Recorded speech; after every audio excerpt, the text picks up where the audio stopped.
प्रलंबित आश्वासनांची पूर्तता न झाल्याने अखेर अंगणवाडी सेविका पुन्हा एकदा आक्रमक झाल्यात। रोहा तालुक्यात अंगणवाडी सेविकांनी रस्त्यावर उतरून आंदोलन केलं। यावेळी त्यांनी सरकारचा निषेध व्यक्त केला।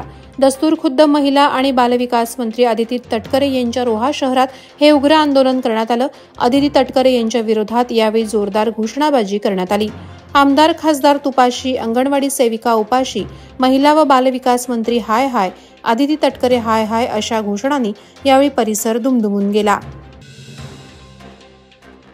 उरण तालुक्यात CRZ कायद्याची मोडतोड, बोरी पाखाडी परिसरात शासकीय जागांवर परप्रांतीय भंगारवाल्यांचं अतिक्रमण, तालुक्यात अनधिकृत कंटेनर यार्डकडून पर्यावरणासह अनेक नियमांचं उल्लंघन अशा अनेक समस्या उरणमध्ये आहेत। यावर कडक कारवाई करावी या मागणीसाठी उरण तालुका मराठी पत्रकार संघ गेल्या काही वर्षांपासून आक्रमक आहे।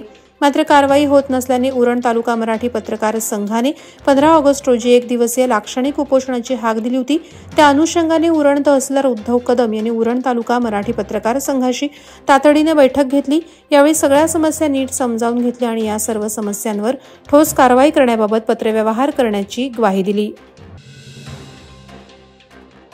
खालापूर तालुक्यातील गारमाळ येथील लक्ष्मण आखाडे हे सहकुटुंब अलिबाग येथील जिल्हाधिकारी कार्यालयासमोर उपोषणास बसले आहेत। 2 वर्षांपूर्वी होमगार्डमध्ये सेवेत असताना खालापूर टोल नाका येथे त्यांना अपघात झाला। अपघातात त्यांना एक पाय गमवावा लागला। त्यांना होमगार्ड सेवेतून अपात्र ठरवण्यात आलं। शासकीय सेवेत कर्तव्यावर असताना अपघात झाल्याने आपल्याला शासकीय सेवेत नोकरीला घ्यावं किंवा रोजगाराचं साधन उपलब्ध करून द्यावं यासाठी त्यांनी मुख्यमंत्र्यांपर्यंत पाठपुरावा केला, परंतु त्याची दखल न घेतल्याने उपोषणाचा मार्ग पत्करावा लागल्याचं आखाडे यांनी सांगितलं। रामशेठ ठाकूर सामाजिक विकास मंडळाकडून निष्ठा जितेंद्र वाघमारे या विद्यार्थिनीला वैद्यकीय उच्च शिक्षण घेण्यासाठी लोकनेते तथा माजी खासदार रामशेठ ठाकूर यांच्या हस्ते 5 लाखांची आर्थिक मदत देण्यात आली आहे। यावेळी रायगड जिल्हा परिषदेचे माजी सदस्य ज्ञानेश्वर घरत, माजी नगरसेविका नीताताई माळी, माजी नगरसेविका वृक्षाली वाघमारे उपस्थित होते। याप्रसंगी निष्ठा वाघमारे या विद्यार्थिनीने लोकनेते रामशेठ ठाकूर तसंच पदाधिकारी यांचे आभार व्यक्त केले। पाली नगरपंचायतीच्या प्रभाग 10ची नगरसेवक पदाची पोटनिवडणूक होऊन निकाल जाहीर झालाय। यात शिवसेना शिंदे गटाच्या उमेदवार जिगीषा ओमकार खोडागळे या 13 मतांनी जिंकल्यात। विशेष म्हणजे या पोटनिवडणुकीत भाजप विरुद्ध शिवसेना शिंदे गट आमने-सामने होते। दोन्ही उमेदवारांमध्ये अटीतटीचा सामना झाला। भाजपच्या अयोध्या सुशील शिंदे यांचा अवघ्या 13 मतांनी पराभव झाला। एकूण 328 मतदान झालं। त्यामध्ये शिवसेनेच्या शिंदे गट जिगीषा ओंकार खोडागळे यांना 169 मतं मिळाली, तर भाजपच्या अयोध्या सुशील शिंदे 156 मते मिळाली आणि नोटा 3 पडले। गेल्या 38 वर्षांहून जास्त काळ लोटला तरी उरण तालुक्यातील JNPT विस्थापित शेवा कोळीवाडा गावचे शासनाचे मापदंडाने पुनर्वसन झाले नाही। शासन जाणून बुजून मागणीकडे दुर्लक्ष करीत असल्याने दिनांक 15 ऑगस्ट रोजी ग्रामस्थांतर्फे मोरा ते घारापुरी या भागात बेमुदत मासेमारी करण्याचा निर्धार करण्यात आला होता। तसंच JNPTचे चॅनल बंद आंदोलन करण्याचा संकल्पही करण्यात आला होता। ग्रामस्थांच्या मागणीचा तातडीने विचार करून प्रशासनानं त्यांची बैठक बोलावली आणि बैठकीत 13 मागण्या मान्य केल्याने 15 ऑगस्ट रोजी होणारं आंदोलन तुर्तास स्थगित करण्यात आलं आहे। खालापूर तालुक्यातील उमरे या दुर्गम भागात लक्ष्मी चॅरिटेबल ट्रस्ट पनवेल आणि प्रशासक शैलेंद्र तांडेल ग्रामपंचायत उमरे तालुका खालापूर यांच्या संयुक्त विद्यमानं उमरे येथील ग्रामपंचायत कार्यालयात मोफत डोळे तपासणी शिबिर स्वतः डॉक्टर सुहास हळदीपूरकर यांच्या मार्गदर्शनाखाली आयोजित करण्यात आलं। यावेळी 92 जणांची नेत्र तपासणी करण्यात आली, तर 17 जणांना चष्मे वाटप करण्यात आलं। 22 लोकांना मोतीबिंदू शस्त्रक्रिया करावी लागणार असल्याने त्यांना 20 तारखेला चॅरिटेबल ट्रस्ट यांच्या वतीनं पनवेल येथे नेत्र शस्त्रक्रिया झाल्यावर त्यांना त्यांच्या राहत्या घरी सोडण्यात येणार आहे। पेण तालुक्यातील दुष्मी, खारपाडा हद्दीतील खैरासवाडी आणि वडमालवाडी येथील आदिवासी बांधवांना ग्राम संवर्धन सामाजिक संस्थेच्या माध्यमातून पाठपुरावा करून मिळालेल्या जातीचे दाखले आणि पेण तालुका कृषी विभागाच्या माध्यमातून आदिवासी बांधवांना देण्यात आलेल्या प्रशिक्षणाचे प्रमाणपत्र वाटप करण्यात आलं।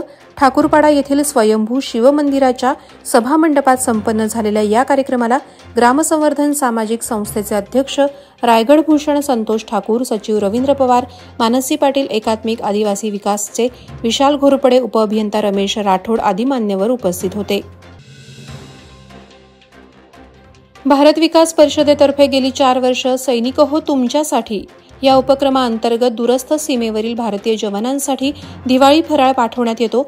यंदाही नागरिकांच्या सहकार्याने सैनिक हो तुमच्यासाठी हा उपक्रम राबवण्यात येणार आहे. या उपक्रमाची सुरुवात परिषदेच्या मार्फत करण्यात आली असून यंदा 12,000 बॉक्स पाठवायचा विचार आहे. तसंच यावर्षी चिवडा, लाडू, शेव, चकली या पदार्थांबरोबर शंकरपाळे सुद्धा फराळाच्या बॉक्समध्ये पाठवणार असल्याचं सांगण्यात आलं.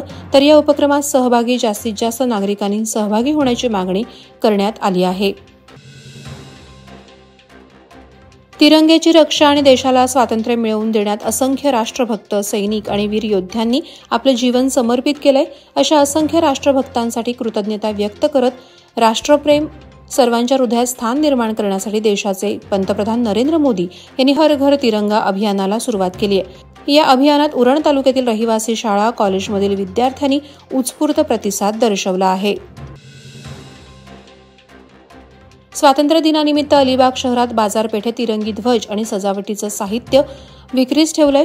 दुकानाच्या बाहेर लावलेले तिरंगी रंगातील ध्वज, बॅच यामुळे संपूर्ण बाजारपेठ तिरंगीमय झाली आहे. स्वातंत्र्य दिनानिमित्त तिरंगी झेंडे आणि देशभक्तीपर विविध वस्तू बाजारात विक्रीस आल्या असून शहरातील ठिकठिकाणी या वस्तूंची दुकानं लागल्याचं दिसून येत आहे.